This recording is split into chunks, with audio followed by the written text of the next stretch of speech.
Pasukan Rusia tak henti-hentinya melayangkan serangan ke peralatan militer Ukraina.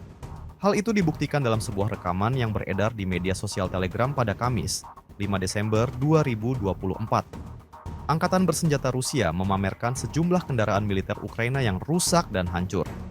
Dalam rekaman tersebut menunjukkan kendaraan lapis baja American International Max Pro, kendaraan tempur infanteri CV-60 Swedia, tank T-Sangkut 4PV, pengangkut personel lapis baja M113 Amerika, dan senjata self-propelled 122 mm 2S1 ke Vostika.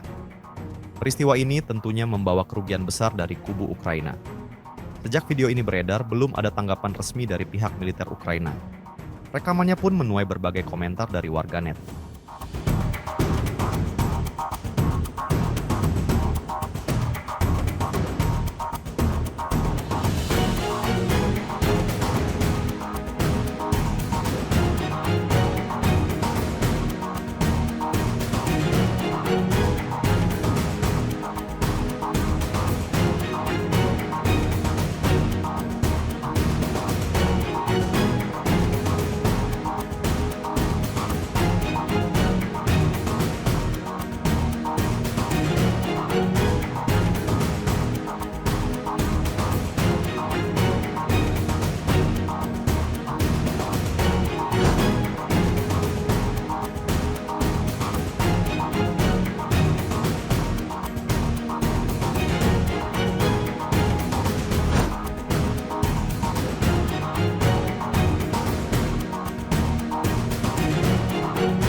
Download Tribun X sekarang, menghadirkan lokal menjadi Indonesia.